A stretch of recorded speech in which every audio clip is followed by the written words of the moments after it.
episode number 120, Whew. Mastering Modern Selling. We're And all and here. 120 is your birthday. 120 is my birthday. Yes, Remember 5 that. days. 5 days. Look at that. My birthday is Martin Luther King Day, Inauguration Day. I mean, it's just, Big all day. kinds of things. Tom's birthday. Look at Tom's that. birthday, right? It's a Big national day. holiday. I mean, It's pretty incredible. Big anyway, day. yeah, I'm looking forward to reaching my 30s next week. So, Woohoo. yeah. You can identify as whatever you wish, Tom.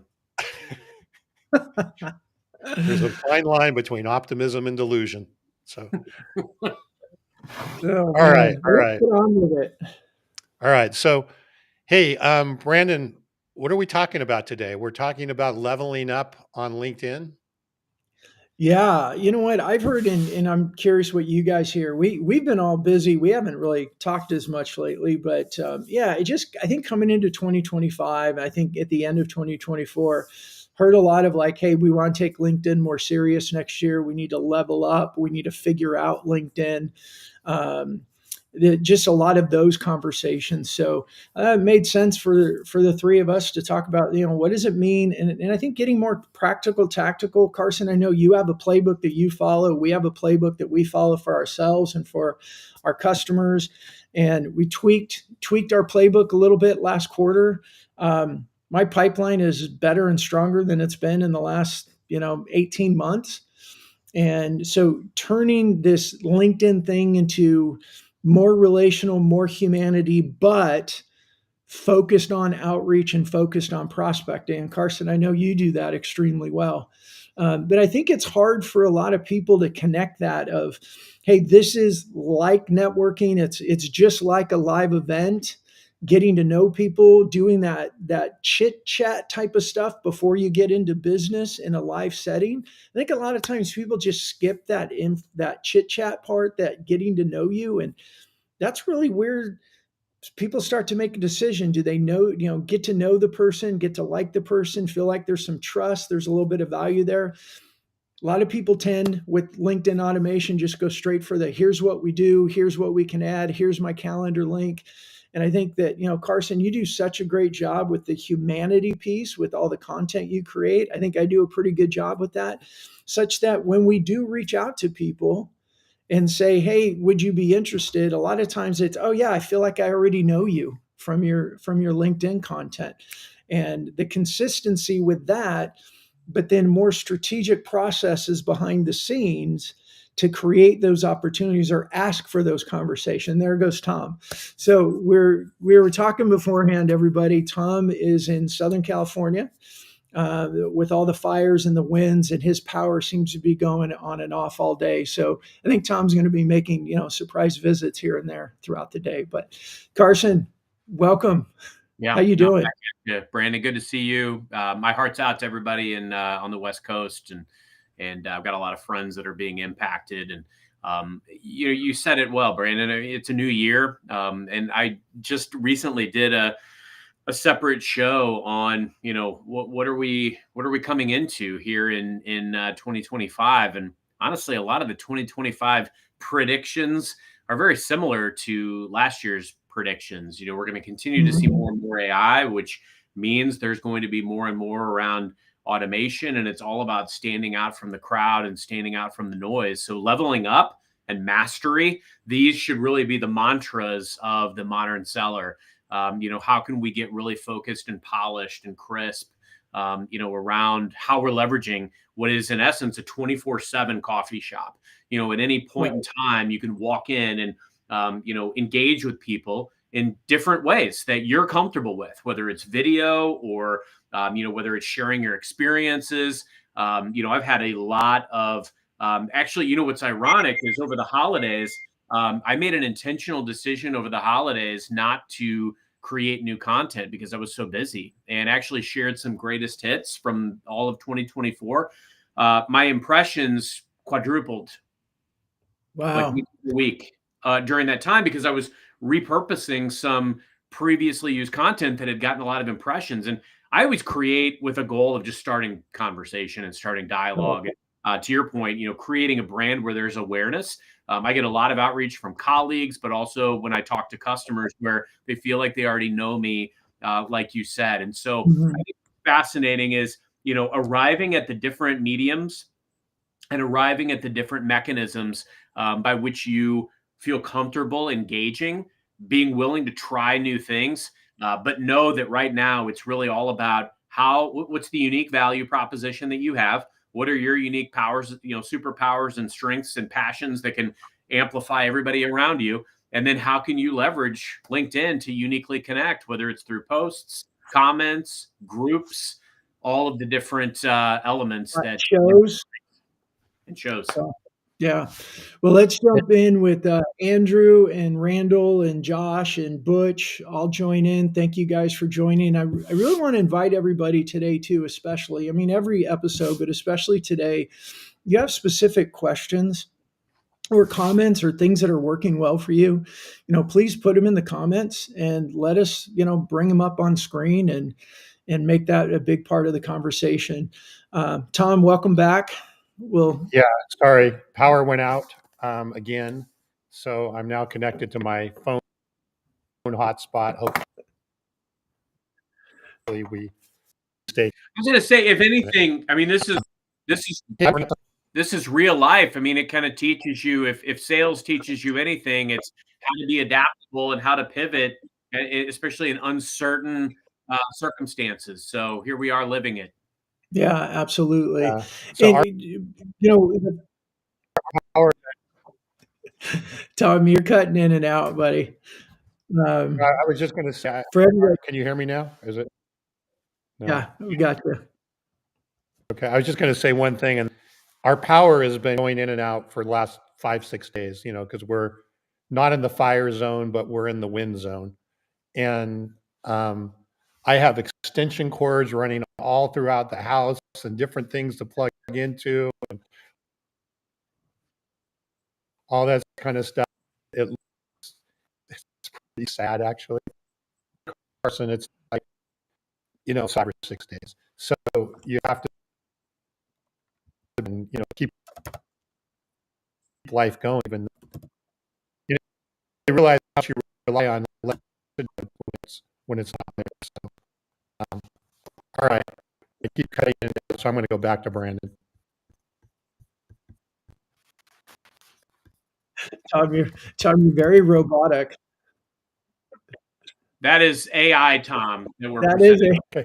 a So AI.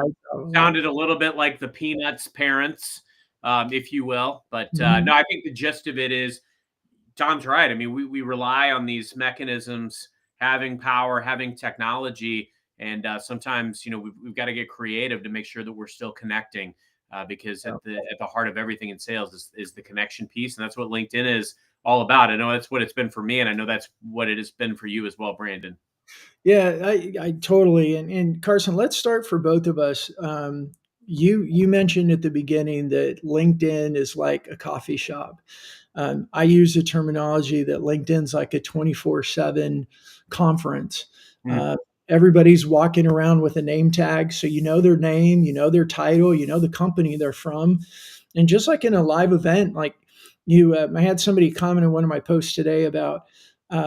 She said, when I'm engaged with somebody on LinkedIn, I imagine I'm standing next to them in line at a coffee shop, and I'm looking for ways to start conversation and create that. And we do that all the time in real life. We look if they have a logo like a college logo, maybe we use that as an opener. They have cool shoes or cool glasses, you're like, hey, cool glasses, those are neat. And we look for ways to start conversation. Yes, there is a strategy in our mind, like, hey, this could be a good customer, but we don't go right in their face and start talking business. We start looking for ways to create a little bit of rapport, a little bit of that. I mean, I think the power of the chit chat, the strategy of chit chat is so important in real life. What does that look like in LinkedIn? So when you say LinkedIn is like a coffee shop, what does that mean for you, and how do you activate that? Like, what activities do you do that are analogous to being in the coffee shop and Yeah. starting conversations with strangers? I love it, Brandon. And Mike, thank you for your support of The Show Must Go On. Woo-hoo.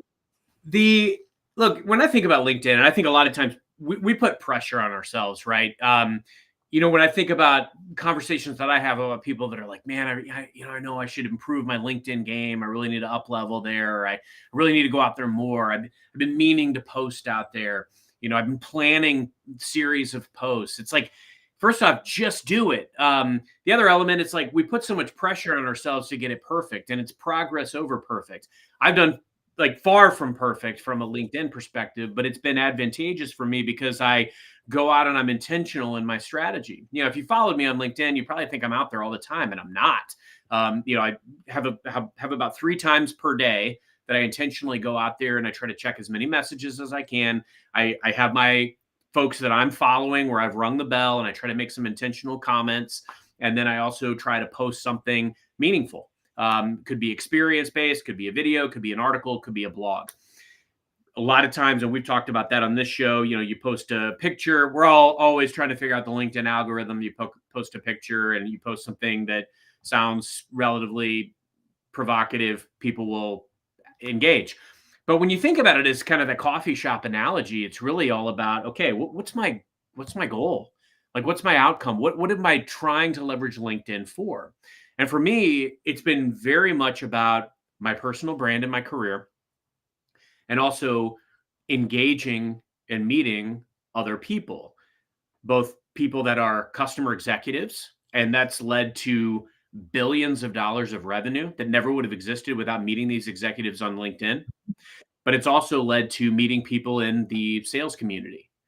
So I wear a lot of different hats, and I'm still actively out in the field, and I lead a team and I mentor a lot of people. So I have thought leadership in certain industries where, I have a lot of, work, but I also have a very strong affinity for sales. And so I try to be very intentional, but at the same point, like, there's a lot of elements that it can achieve. So think about, what are the desired outcomes that you have? If it's meeting your sales goal, then it's relationships. You want to go out and create relationships. You can follow the greats, follow people that you ultimately want to emulate. I follow people like Jeb Blunt, Mike Weinberg, Anthony Iannarino.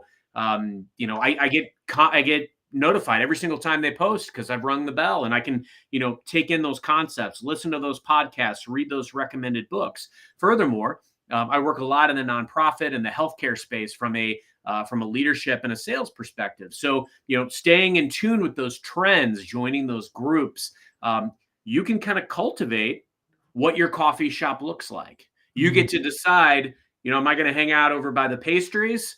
Am I going to hang out over by the mocha?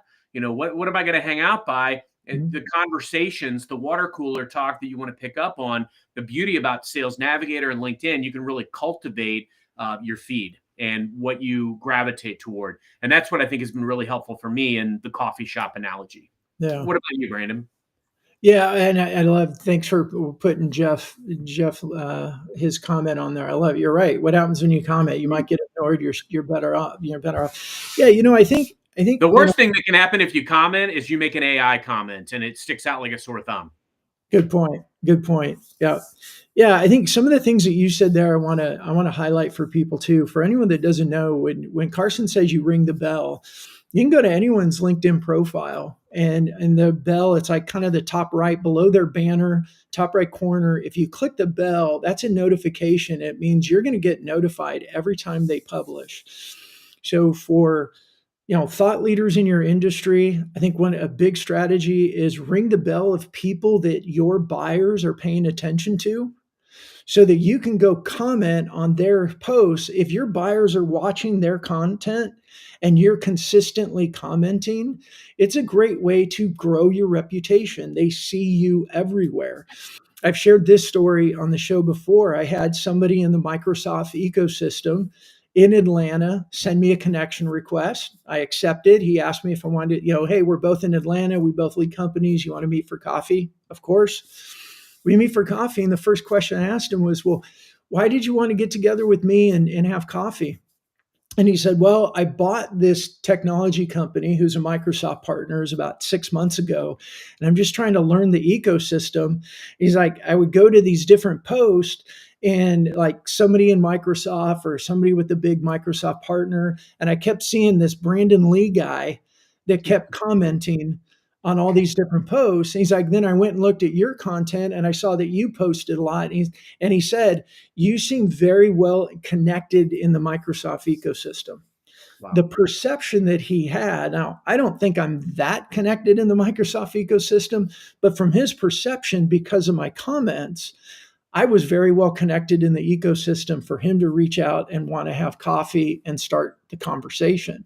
Powerful. So there's the coffee shop for me is about creating conversations when you have opportunities. I do like that analogy that, and it could be a coffee shop. It might be the bar at a trade show. It could be, any sort of networking event.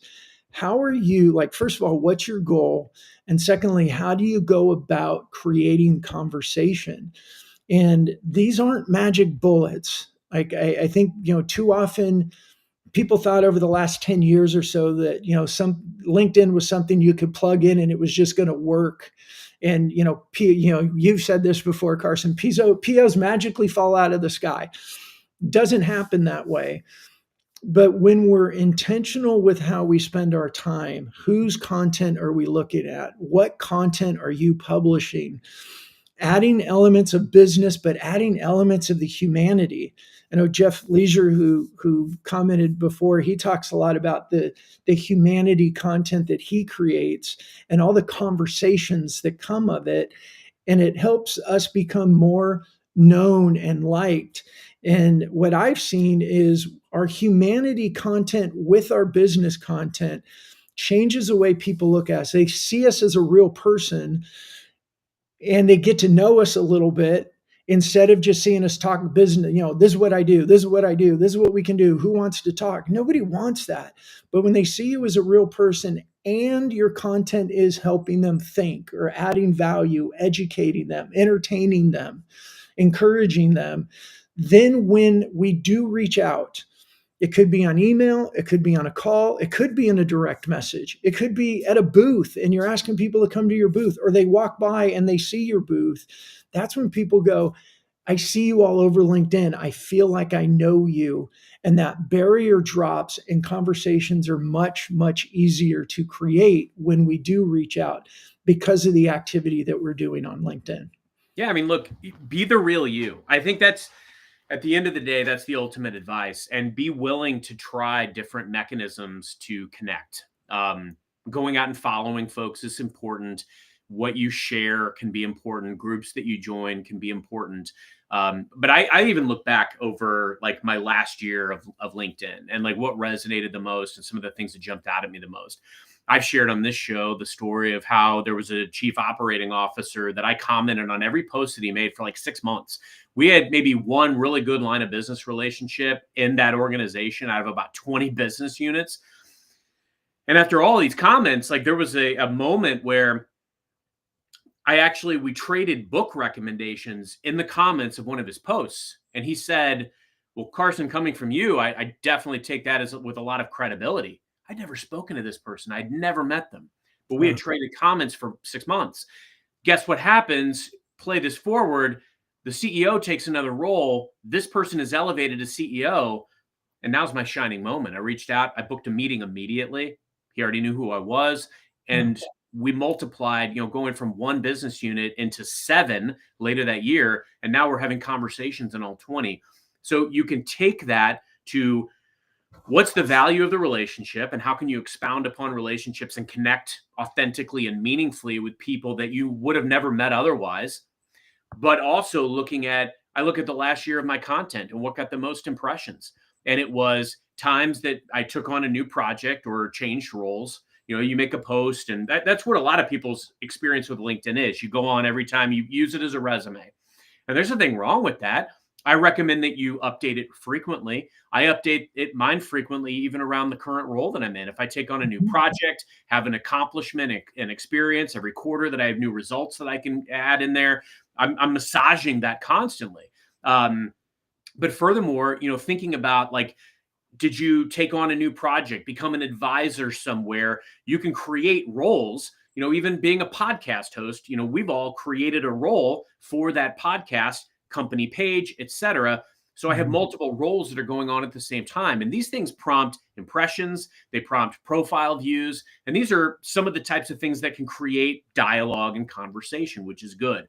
Furthermore, some of the personal posts that I've made over the last year, the biggest impression wise posts that I made that engaged the most conversation and the most really results in the way of net new relationships was one of them was like, I hit my fitness goal for the year. Right. And it was just talking about like the ups and downs. Like I had some injuries and I pushed through. It was kind of a resilience thing. It resonated. Those stories resonated. Furthermore, one of the other ones that really blew up was sharing my career walking deck, sharing an experience that I had and something that I've massaged over time based on mentors and different experiences and conversations that I've had, being able to translate that into a walking deck. You talk about how do we stand out amidst all the noise?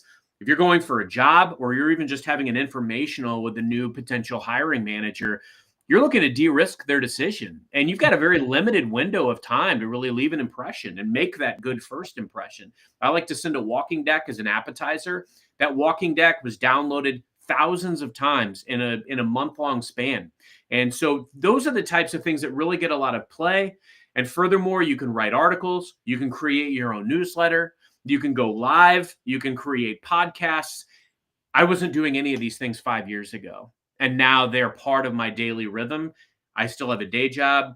I've got a wife and 3 kids. These things are very, very manageable, and you can do all of them, or you can do 1 or 2 of them that you really gravitate toward and do them well. Yeah. And I like Anthony's comment on there too. It is professional content plus the humanity content plus engaging with your network. Not only does it create conversations, Anthony, and I agree with you, but all of this and everything you just said there, for anybody that gets overwhelmed, like Carson, I say this with admiration and respect. Carson's a machine. And I know sometimes, like when we did our webinar on your playbook, I had people like, I can't do what Carson, like that overwhelms me. I get it. So, but everybody that's listening, everything that Carson is talking about is the activities that he does in this digital platform that's part humanity. He talked about his fitness goal post. And I'm a big believer. Humans remember the emotional pieces. They remember the humanity pieces before they remember what you do for work. So he's doing all this activity around creating a reputation. And all of us have it going into any conversation. You either have a positive reputation, a negative reputation, or no reputation. And we have this opportunity through consistency and strategy, content, commenting, sending connection requests, direct messages after we connect with people. All of that, Carson, is what I'm hearing. All of that creates this reputation so that when you do ask somebody for a meeting, you do have an at bat. 9 times out of 10, I think you and I go into meetings with people going, I feel like I know you. Yeah. And that's what, I mean, my encouragement to everybody going into 2025, stop looking at LinkedIn like another version of email. Stop looking at it as pushing out. That analogy of the coffee shop, the networking event, the trade show, you're in a room full of people. How do you start conversations? And there's nothing wrong with the informal chit chat. How do you start those conversations to build that reputation? And I think to piggyback what we talked about last week with Stephen Uman, which was awesome, he talked about what if you had one conversation a day with somebody that was networking focused, not targeted on your audience, and just started talking with people. That brings us right back to we're building our network, we're building our reputation. And we've talked about this on the show, but I think all of us have talked about this our entire careers in some way, shape, or form. Your network equals your net worth. If you don't have a network, people don't know you or don't know of you, it's really, really difficult to get them to want to talk to you in the middle of all this noise and craziness that's going on. And as you said, 2025 is just going to get noisier. Yeah, no doubt. Victoria had a great comment. And Victoria, great to see you pop up. Hopefully all is going well in your world. Victoria's been on the show before. And she's so right. With the stigma around sales, showing up with authenticity can help water down that stigma and lower those barriers prospects put up. Because absolutely, I always like to say, just like we have a process, our customers have a process, buyers have a process. They're very data driven. They've got a lot at their fingertips. Their need for sellers looks a lot different than it did 5, 10, 15, 20 years ago. And that makes it all the more critical that we're showing up in meaningful ways.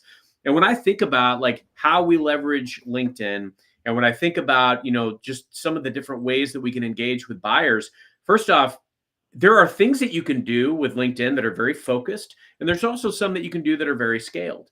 I've used LinkedIn automation tools, and I don't always get it completely right. But I tried very hard not to abuse my first degree connection. I've earned that, hopefully, and I want to nurture that. So I want to add value.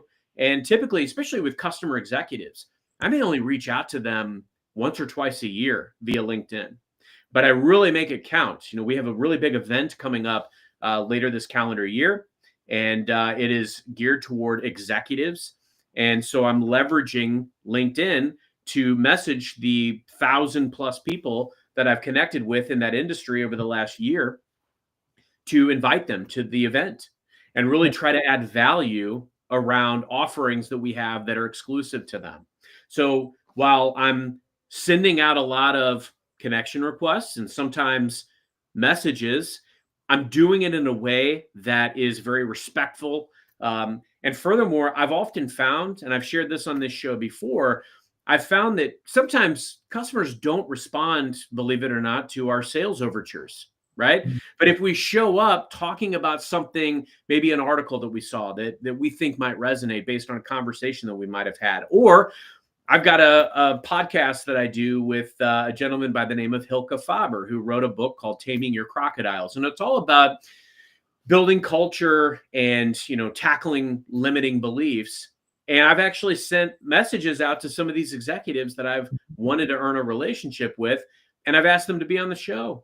And I've had customers that didn't respond when I was trying to have a business-related conversation about their business unit, but they did respond when I asked them to be on the show. And to this day, in some of these cases, these were 2-3 years ago, I still have a regular rapport with some of these folks that said yes, they were on the show with me. And it was very no sales conversation. We developed a rapport. Opportunity and deals actually came out of these conversations. It's not always a straight line. That's why we've got to focus on the relationship. And you're not going to get a relationship without a conversation. Focus on meaningful conversations. Invest your energy and your time in trying to create meaningful dialogue. And if you do that over time, it will bear fruit.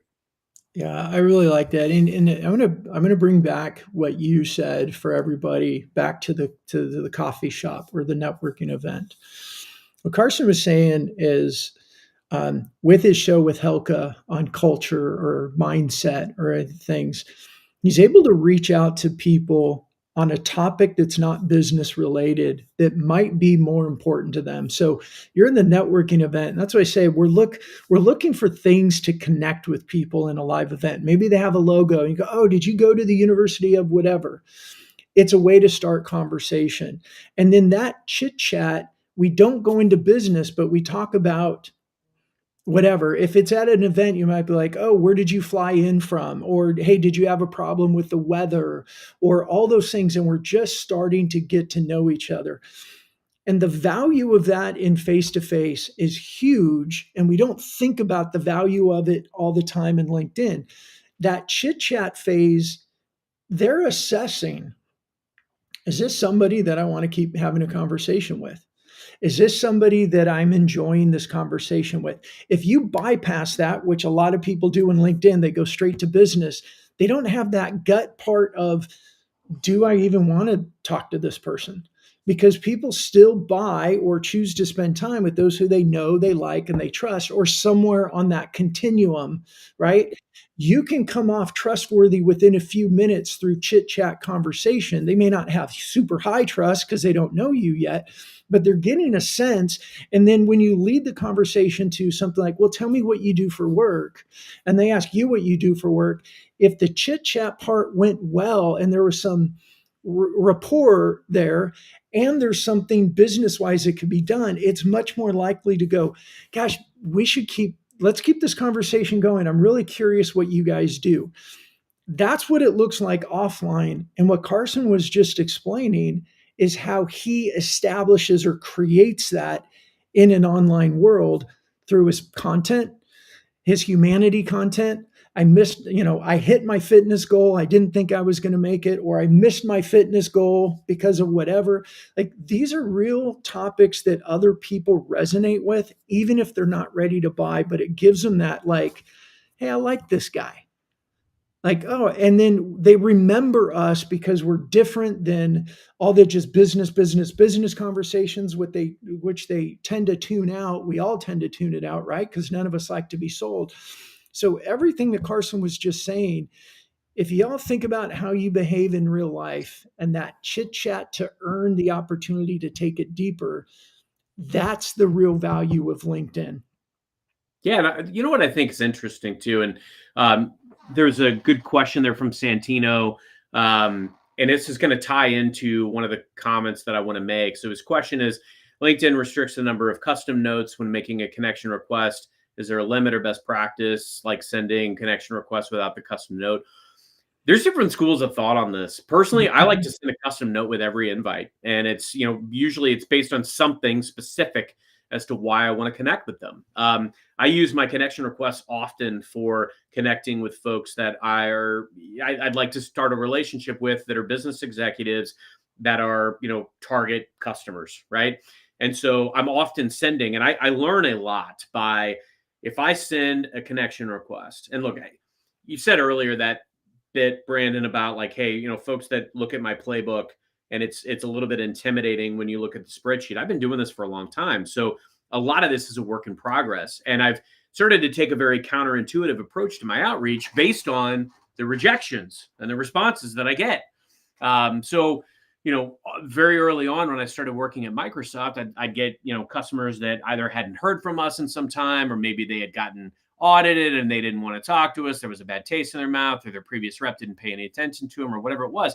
I started incorporating some of these reasons that people didn't want to talk to me into my outreach. And it gave me a higher probability of success. Now, I think we'd be remiss not to talk a little bit about AI and some of the new things around AI. AI is everywhere. Can I jump in before you jump into AI real quick? Yeah. Because one of the things I think you heard that I think I heard that you said that's really important. You said you were looking at what some of these people that may have not wanted to talk to Microsoft, you looked at why. You looked at what was going on. Maybe they had a bad rep, maybe this. You went back into your ideal customer and you did the research and you pulled out the messages that were most important to them. And then those messages started becoming part of all your content, email, posts, direct messages. I think so often people feel like LinkedIn doesn't work. But the reality is you didn't do the deep enough work with your ideal customer profile to find out the right messages that are going to get your ideal customer to pay attention to it. So you've got this humanity piece that we've been talking about, but then you got your messaging piece that's spot on. And I find too often people, like, I'll ask CEOs, like, talk to me about your ideal customer profile. Oh, we got it. I start digging deeper, and it's usually like, yeah, we don't know it that as well as we thought we do. And I love that you said that, Carson, because I think that is one of the big difference makers that works really well for you. I've seen it working really well for us. And we go back into our ICP and look at our messaging 3 times a year now. Yeah. Because everything's changing so quickly. I want to know, what are they thinking? What's going on? And we revise that messaging so that it's getting their attention. It's not just post whatever you want. Right. and they will come. But I mean, that if you guys are listening, what Carson just said there was brilliant. And that's the nuances that makes this tool so powerful, but you still got to do that work. And I think that's one of the jobs and one of the functions that a lot of companies skip, and then they blame the tool. Well, LinkedIn didn't work, or oh, our email messaging didn't work. But I do find companies spend more time looking at email messaging and refining it, but they don't look as much at LinkedIn messaging. We still think it's a silver bullet. I'm just going to post and they will come. Preach. I mean, and to Santino's question, so you can send 100 per week, and AI and automation are phenomenally helpful, right? We have to use them the right way. We can't use them in a way that it neglects the value and the quality of the relationship. It can't become noise. You can use it to do things better. Every Monday, I have a LinkedIn automation tool. I send 100 connection requests with a personalized message that I've crafted, right? And it is a counterintuitive approach. The biggest heartburn for a lot of our customers I found was that we're a lot of times one of the bigger checks that organizations write. And yet our sellers are always trying to show up selling more stuff. So I took the approach of saying, hey, there's a lot of resources that you're entitled to as a result of your significant investment. Let's discuss that. I got a lot of meetings that way. How in the world can I diagnose a customer's challenges without actually speaking to them? So I kind of come in with, here's some immediate value that I can add. Some of these conversations don't go anywhere. They're happy. Everything's working. They don't need me, but I'm available. But then there's others that you uncover a slew of different ways that you can jump in and help them with things that are already in flight. And that's what helped me tremendously. But when I think about that element is AI is a great tool to leverage, and it's all in the prompts. If you're ever struggling with what to post, if you're ever struggling with what to email someone in a certain circumstance, I mean, the more detailed you are in your prompt, hey, this is what I'm looking to achieve. I'm emailing this person. You can literally put their LinkedIn web address into the prompt. You can put their company web address into the prompt. I've literally, and I talked about this on this show, I've developed a strategy by which I can open up 50% of the scale organizations out of the 400 that I support. I opened up 50% of them with a C-suite message, and with AI helping me. Now the key element is AI can't have the final word. You have to have the final word. Mm-hmm. I'll have AI look at transcripts of, maybe shows that I was on, or maybe an article that I wrote, or just raw words, and help it craft it in my voice. You can say, over time, it learns your writing style. You can have it write the email in your writing style.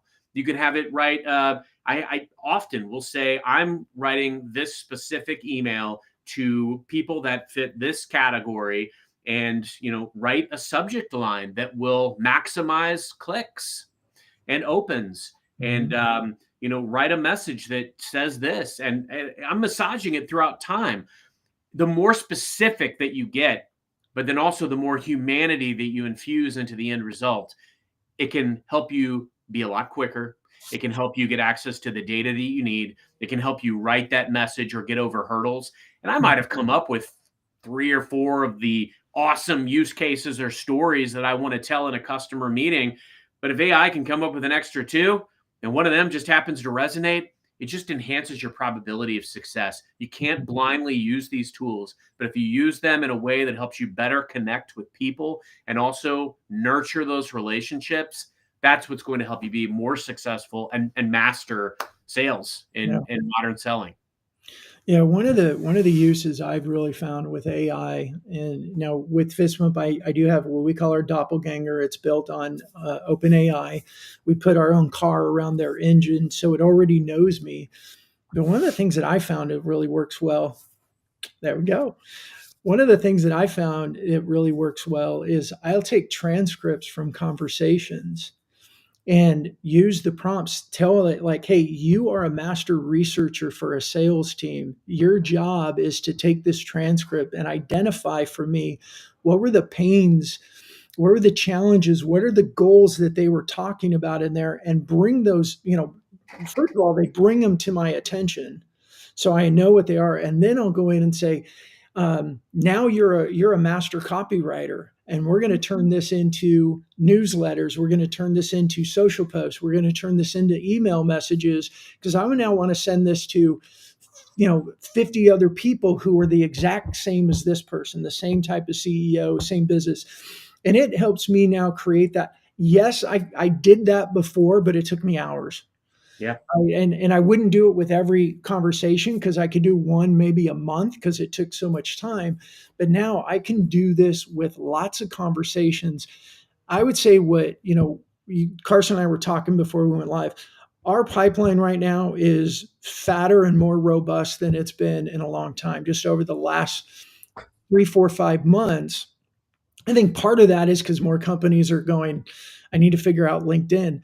But a big part of it was we went back to our ICP multiple times this year and said, what are they saying? What are they talking about? How are they looking at this? And then we just adjusted our messaging accordingly.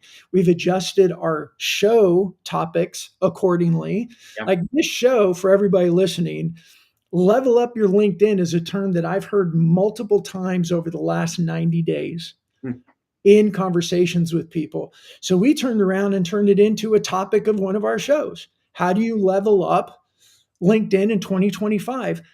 I know that's what they're interested in, because they've been telling us and we've been paying attention to it.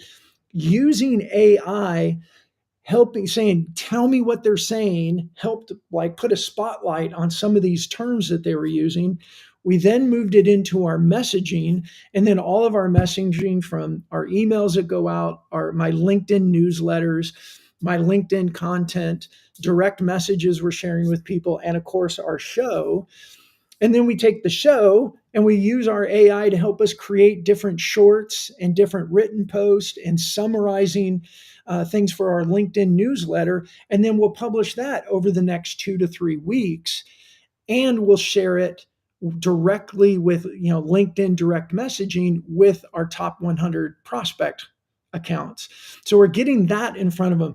So what I want people to see is that LinkedIn is this powerful tool, but it doesn't mean you show up and you just do a few things and you wait for it to happen. It's still sales. It's still it takes hard work, it takes focus, and it takes some creativity. But the key thing is, for me, always going back, what are my customers saying? What do they need? What are they thinking? How are they talking about this?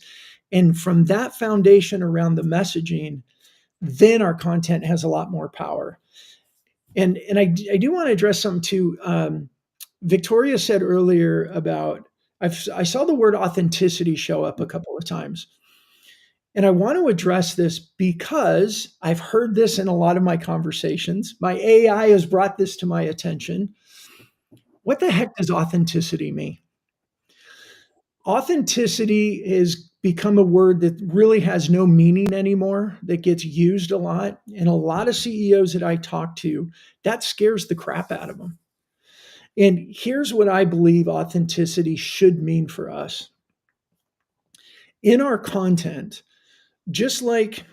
so imagine you're at a dinner, a couple of colleagues and maybe 4 or 5 customers, and you're having dinner, lunch, whatever. First of all, how much of that conversation is business and how much of that is more what we would call personal? 80% is personal, 90% is personal, 95% is personal. We do that because that's how we connect with people. But in that environment, we're not authentic. We don't go full open Komodo and talk about all of our warts and everything in our life. No, even if you haven't thought through a strategy, everybody has some sort of a strategy of these topics about my personal life I'm willing to talk about in a business environment. Embrace those and talk about those. And you can be authentic within it, but it doesn't mean you share everything. And I think when a lot of people hear authenticity, it scares them because they think, oh my gosh, I got to go say all these things. No, none of us need to do that. Yes, there are some people on different social channels that blurt out everything that's going on. Let them, right? Let them. But if that's not your style, don't feel pressured. That's not authentic for you. Strategize these topics I'm good talking about. I'm happy to share with anybody my strategy and how I do it, if you're interested. But don't let that word authentic scare you. Carson, what would you add to that? Because I know you do a good job of that too. You talk about your family, you talk about your fitness, you talk about your goals, but you don't go full open Komodo and let everybody into your house and see all the dirt and everything else like we all have. Well, there is no dirt here, but no, I'm kidding. Oh, You know what's fascinating, my Brandon, on that mistake. talk track is, when I think about that, and another post that I made last year that got a lot of traction was one where I'm like looking in the mirror and I'm not smiling and I'm just like wiped out in the morning. And I'm like, this is the me that in the morning that nobody else sees. Because this is the me that, I've got to psych myself up in the morning before I jump on calls. And, often we are a different version of ourselves in this medium than we are the second we walk out that door or we make the commute home and we're exhausted from, another day at work. That was actually the epitome, the gist, the impetus for why I wrote The Show Must Go On, because, look, I've been doing this for a long time. We have to conjure up this ability sometimes to bring our best self every day, though we continue to get knocked down. And, why do we gravitate toward all these feel good resilience stories? Because that's what life is. I mean, there's so many challenges. I mean, even just to get a deal done, sometimes it goes through so many different hurdles. You're on the 1 yard line and you get yet another devastating blow. You think you've got this thing in the bag and they end up going with the competition anyway. Some of my most, I would say, engaged with stories are ones that I'm able to talk about the losses and the stuff that isn't like, hey, look at me, I'm winning. People don't necessarily gravitate or resonate with that as much. They resonate with the learning and the experiences, and we all have them. Even if you're just starting out in your career, you're having experiences. Your story matters, and your story will resonate with someone out there who's going through something similar. And I think that's what you want to embrace. You don't have to tell everybody about like the fact that if I walk out there, my bathroom probably has my kid's toothpaste from this morning all over the freaking wall. Like it's not, I don't have to be that authentic, right? But being able to showcase a little bit of the humanity, I realized long ago that the biggest value that I could bring to my team was that I did their role for a considerable amount of time. I had that credibility and that ability to walk in and share those experiences with them. And there's so many of you all that are out there right now that are having an impact, right? What I think LinkedIn enables and other tools enable, but LinkedIn specifically, it can amplify or multiply the impact that you have. Instead of telling your stories to your team or your colleagues, you can tell the world. And because of LinkedIn, I've been given the opportunity to train sales and sales leadership and social selling in 11 countries. I met Brandon and Tom and started becoming part of this podcast. I've written multiple books because of the experiences that I've had. Got the opportunity to present to my CEO. I became known as the #1 social seller in all of tech. None of that exists without LinkedIn. So think about how you can amplify, multiply your message, your impact. All of those things matter. And being authentic for me means showing enough of yourself that you don't come across as fake. Like I put it all out there. I put it all I leave it on the field and I have no regrets, and I don't get it all right all the time either. I've made mistakes. I've sent automated messages that probably ticked people off and prompted them to unfollow me. But, likely I've never tried to sell anything on LinkedIn because I don't need to. I don't want to. I genuinely use it to try to connect, and I am my true self out there every day. Yeah, I love it. I think thanks for that, Carson. And I think, yeah, Victoria, let's do it. We're long overdue for a strategic brainstorming session. And let me I want to talk about automation before we wrap up. And I want to end with a couple practical tips for everybody as well. But I'm going to just take a moment. Victoria and I met on LinkedIn. We started engaging, and I don't remember. I think maybe she found our show, and then we connected. We've engaged. We've had Zoom and Teams meetings together. I think She interviewed me for one of her projects or something at school. But then she also brought me in when she was an intern in her last year of school, she brought me into the company and introduced me to her boss and gave us an opportunity. It didn't become a deal, but it became, and it was just through this relationship building on LinkedIn. And now we're going to have another brainstorming session. And who knows? I know Victoria's now landed in her full-time job after school, and she's crushing it and doing well in sales and learning She a can lot. teach us. Right. What's that? She can teach us. She's out there living it and doing it and Well, breathing that's it. why we had her as a guest, right? Yeah. Just talk about like her journey. So, Victoria, thank you for that. But Carson, let's transition into automation. And for everybody who knows me, I have been mostly anti-automation for a while because I started using automation in like 2015, 2016. I got my LinkedIn account suspended, kind of scared me into like, oh, wait a minute. And those were a bit wild west days of automation. Yeah. But since then, what I've learned is it's not so much the automation, it's the content you use and the strategies you use in the automation. Most people use automation poorly because they try to go the lazy route or the easy button route and just say, hey, here's what we do. We're awesome at this. Here's my calendar link, book a meeting. And because all the automation that I've been getting, I'm like, I'm not touching this. But Carson, I've come around. And I know you shared with me last year too about some of the times automation has sent the wrong, messages to people that probably shouldn't have messaged, and they get upset. Or some people go, no big deal. Like your automation sent me a message one time, and I replied like, oops, automation failure, but who cares? I get it. Right. Some people will get it. Some people might be a little bit perturbed or maybe unfollow you. That's okay.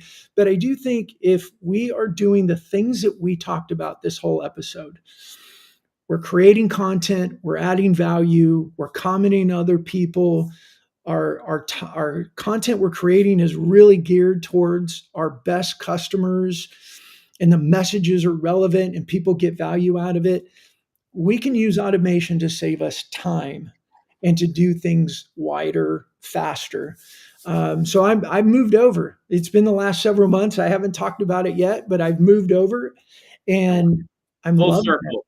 I'm back around, but it does. You've got to be careful with some things. Yeah. You don't want to get suspended. And I believe too, for a long time, I believed, the T's and C's are pretty clear. I believe LinkedIn, and maybe someone can correct me, LinkedIn says a lot of things about we'll do this and we'll do that. I believe LinkedIn turns a blind eye to a lot of the automation because when it's used well, it actually benefits LinkedIn and it's benefiting the user experience. So there's my new belief around it. But Carson, I'd love for you to share with people. You've said a few things here and there about using it, but talk a little bit about your strategy around the automation based on everything that we've just talked about. You're evolving, Brandon. I love it. You've Automation for me, I've used a tool called Octopus CRM for the last few years, and it was actually an internal mentor that showed it to me a few years back. It can send your connection requests. The cool thing is you can set it up where it'll shut things off, right? It will only send a certain number of messages. It'll only send a certain number of connection requests. It'll send exactly what you want. You can personalize it. You can slice and dice. It fuels from Sales Navigator. So I can go out and just find exactly who I want to send stuff to, what message I want to send, cut it off when I want, right? So I use it for connection requests. I send 100 a week every Monday. And the key element, it's kind of nice that it's only 100 because you don't want to get carried away. If people respond, which they do, because I send personalized messages, I may get 20, 30 messages back on a Monday. I need to be able to respond to those in a timely fashion and book those meetings. And that's where I've seen a lot of value is being able to start conversations. Furthermore, you have the capability to send messaging campaigns. Don't abuse it. Look for, if we have very specific targeted events that we're doing and it's a certain subset of people, I want the C-suite and the board at this vertical, I may send them a direct message, but I might only send, a couple of messages to those folks a year. So it really just depends on how I leverage it. It also allows you to go in and visit people's profiles, which I find value in. If I go out and I visit profiles of people that are following topics and people that I'm also interested in emulating to some degree, so that you can kind of build some community, could stimulate potential fellowship, people following you that Mhm. have similar interests. So there's some value there. And then also you can endorse, but I use that one pretty sparingly, because why would you want to just blindly endorse somebody you don't know? So, I mean, use it for what it's, the value. And I honestly, I'd love to hear if there's some other folks that use automation tools.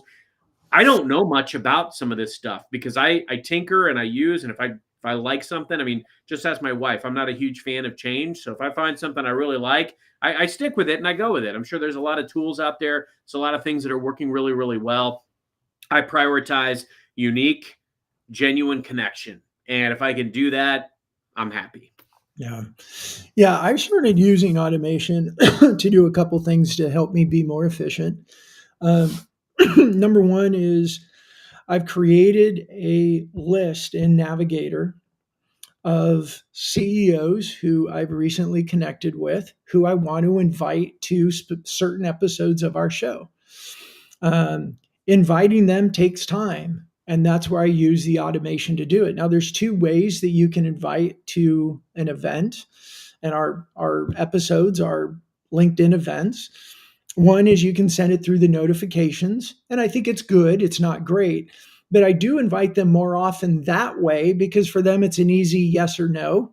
Yeah. But then when we are doing what I call a hero episode, it's really an episode that's very much focused on what I know our ICP is talking about and what they need. Then I'll use the automation similar to what you say. I use the same list. I've got a couple hundred CEOs in there, a couple hundred accounts that I'm really focused on for the next quarter. And I will send them a crafted, personalized message about why I think the show. Now, look, if you've done your ICP work and you've done your messaging work, you've done your homework, they should want to receive this. Like, they should be getting, like, I want my hero episodes for my best customers to look at that and go, oh my gosh, I have got to watch this. Right? They may not be able to, but maybe they can register. But I want them going, I've got to watch this. So I use the automation to send that out to them with a personalized message. And I can track if they've clicked the link. I can track a few things there and see who's engaging and who's not. And I can make decisions on those that are engaging. I go look at their company content and then maybe comment on it if I can do it real. I hate the word authentic, but if I can comment on something naturally, not try to force a comment just to go, I'm here, right? It's like you see people talking over here and you want to be a part of it and you just plop in with some random thing and they look at you like moron. Like, that doesn't do you any good. And random acts of comments just to go, I'm here, don't improve your reputation. And for the love of goodness, please stop with the every post that I make, and you get multiple of those comments that like sound exactly like your post that end with a rocket ship. I mean, come on, I know AI wrote that. And Like, a question. what's the point? Why do people do that? Right. Yeah, I have 3 accounts that I can guarantee will comment on every single one of my posts. For a while there, I commented back because I like to engage and realize they never come back. And even to the point I said, so this is an AI comment, right? And they never responded, but they comment on every single post. That's AI. And think about this, if you're doing stuff like that, if you really want my attention and you're doing that, when you reach out to me for a call or a direct message or an email, do you think I'm paying any attention to it? No way. No. You've automated comments that make me look at it, and it's not even a human.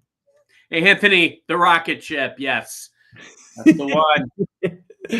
Drives me bonkers. I'm just so over that. Like, there's so many of these things that are so valuable. And Victoria, you just made a comment too. Like, a lot of outreach is automated. Luckily, there's some emails that you can scrap or edit to give that personal touch. Here's the thing: automation and AI have their place. They can make us better. They can put us in touch with data or at the pulse of our customers. They can, pull things together. I made a newsletter the other day where I put like 10 different event links in my prompt, and it wrote this whole newsletter for me. I had to massage and edit a couple things, but what would have taken me an hour took me 5 minutes.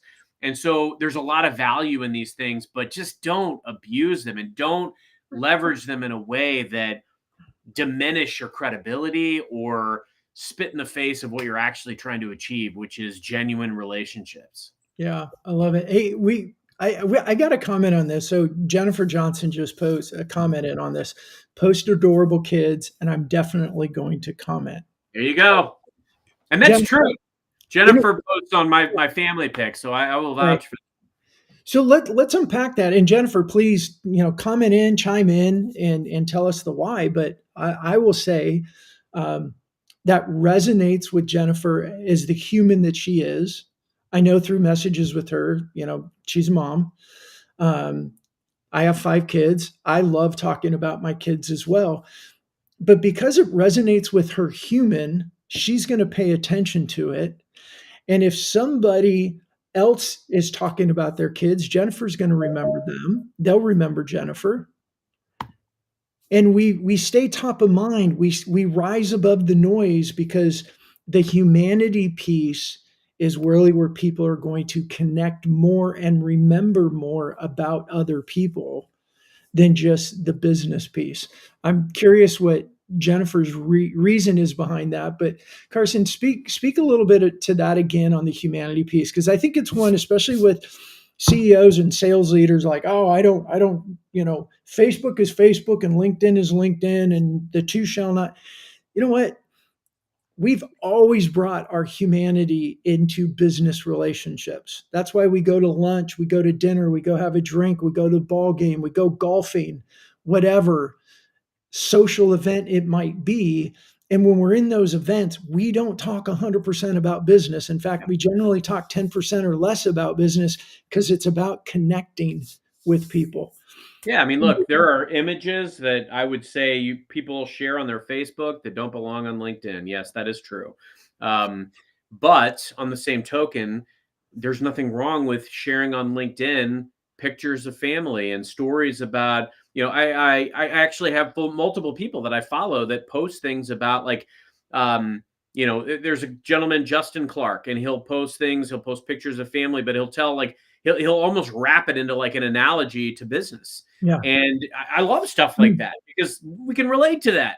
Yeah. How many life lessons and career lessons do we get on the other side of this wall when we go out with our family and we're trying to, teach kids, or we're grappling with the hurdles of life? I mean, all of these things play in the career and the business world, and those things resonate because they're real and they're genuine. And when people can see that side of you, the walls come down. Like Victoria said earlier, I can't say it better, so I'm not going to try. It brings down some of those walls when people can see, like, you actually being real out there and talking about real issues.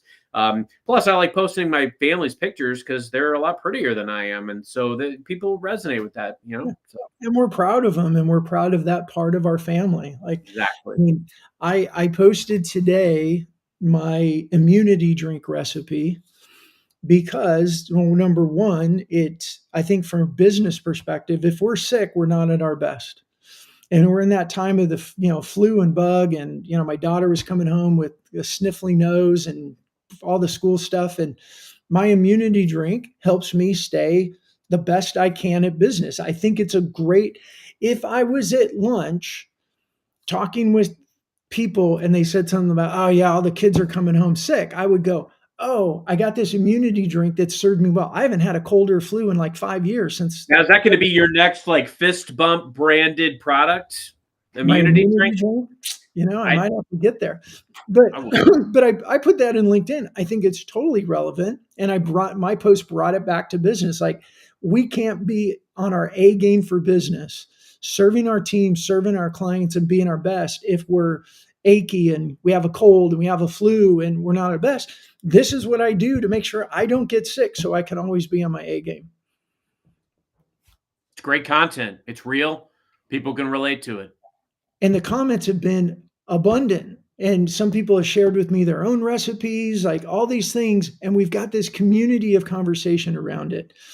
If I reached out to anyone that's commented on my post around that and said, hey, thanks for commenting, you want to have a chat, I bet most of them would do it. And if any of those are if you've done it and you're one of my ideal customers, you may hear from me, because going all the way back to the beginning of what we were talking about, Carson, we use LinkedIn to create conversations.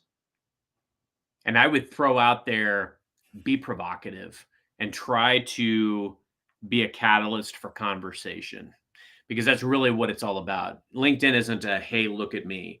It's, hey, this is my experience. I'd love to learn from others that have had similar experiences or have had experiences that I want to have. Those are the types of things. If you go at it with the attempt to create dialogue and conversation meaningfully with other people, you'll be pleasantly surprised. Yeah. And if, you want a little hack, if you will, to it, think about, what are you thinking? What are you observing? And what are you feeling in your industry, with customers, with your team, anything like that? Those are your observations. And that makes great content, because it's easy for other people to join in and go, you know what? I've thought the same thing, or I don't think that's really what's happening, or I've noticed this. It creates an opportunity. And then if we're the center of conversation, we're remembered. I got totally distracted. Anthony, I like it. If I ever start an immunity drink, that is what it's called, the Belixir. Amazing. Brandon's magic elixir. I love it. I love it.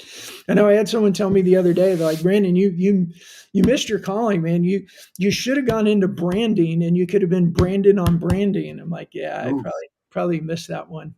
Life ain't over. Maybe That's that'll true. be his next venture. Hey, it's all about personal brand now. So maybe we bring that in, Brandon on personal branding.